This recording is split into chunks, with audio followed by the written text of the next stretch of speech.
If you are in Melbourne, then in this video I'm going to share with you how you can halve your laundry detergent, soap and shampoo costs while cutting down single-use plastics, right? And then after, I'm going to share how that example, which is Melbourne specific, is relevant to the concept of circular economy and how that applies anywhere in Australia. Now, starting with that Melbourne specific example, and that's relevant to early childhood services and parents who do their laundry on site. And I know that some services do up to 10 loads of washing per day. And that is 200 loads of washing per month and 2,400 loads of washing per year. So I know that detergents are not a huge expense, but if you do lots of washing, the costs add up and you're also generating lots of single-use waste. So here is what you can do. Take your empty bottle of certain detergents, and they do Omo and Surf on top, right? Take your empty bottle and get Omo or Surf on top. Refill it at their refill station. Now, I rang them a few weeks ago before doing the video and they confirmed that they still run this program. Now, if you do that, you'll be saving 50% on your laundry detergents and you'll be also reducing single-use plastic waste, okay? And share that information, share it with your families, with the community, put it in a newsletter or your sustainability plan if you have something like that on social media, and you will be the source of good and relevant information. And here is another thing you can do.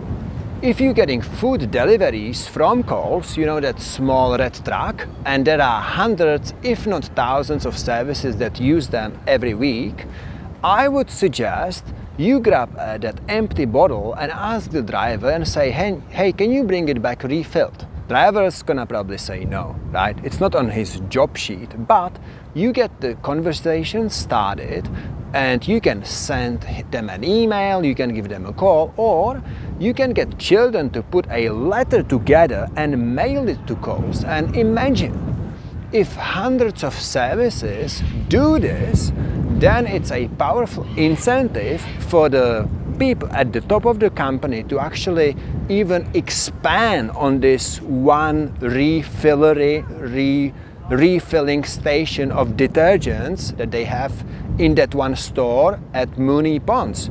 Because did you know that the CEO of Coles wants the supermarket to be the most sustainable in Australia? Now, before we go further, I just want to add a little comment. I do not recommend these products you can refill in the store. The example I've given you was because of its potential to save money and reduce single-use plastics. I know that many services use these products and they use Coles as well, so they can tap into that existing channel, right? Now, for laundry detergents, cleaning supplies, soaps, etc., I recommend a completely different range of products. Now, that example from the first part of the video, how you can get Omo on top, brings us to the second part, which is about the concept of circular economy. Now, you might have heard that term. It's been a popular buzzword for at least 4 years.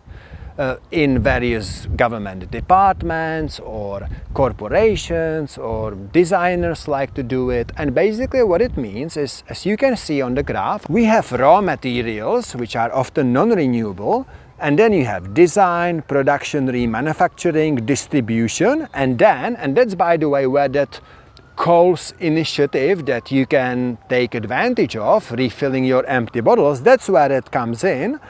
Consumption, use, reuse and repair, right? You bring empty bottles and you also get discounts, so it's economy, right? It's not just environmental sustainability, okay? Then we have collection, recycling, we have still some waste, there will always be waste, but the point here is to eliminate, minimize that waste, and that it recirculates. That's why it's called circular economy, right? Makes sense? Now, but you probably don't want to have this little bit complicated graphic anywhere, you know, who's gonna look at it, who's gonna remember it? Ooh, wind. So what I do, I actually recommend to all my clients this simple graphic which communicates the same approach, and that's the linear versus circle approach. For the most part, our society has been implementing the linear approach, take, make, waste, as opposed to borrow, use and return, which, by the way, all indigenous cultures are based on that circular, not the linear approach. And now the tendency in the West, at least, has been to try to slowly phase that one out, that unsustainable and wasteful linear approach, and phase in the circle approach. It's not flicking the switch, it's slow, gradual transition, right?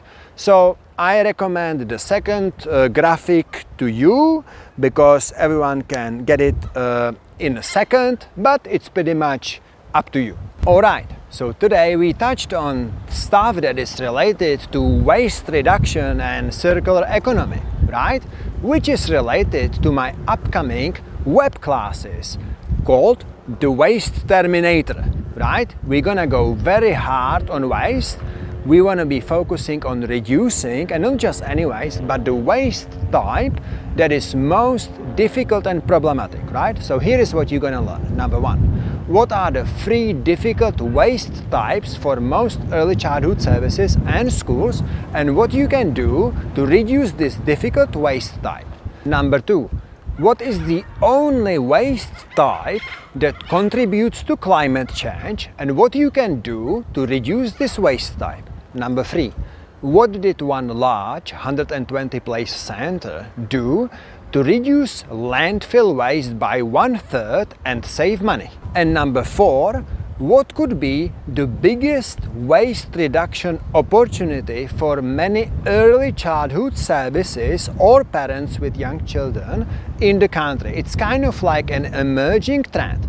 So if you are an educator, teacher or parent, if you work in an early childhood center or school, register. There is a link in the video description, and I'll see you there. You have a great day.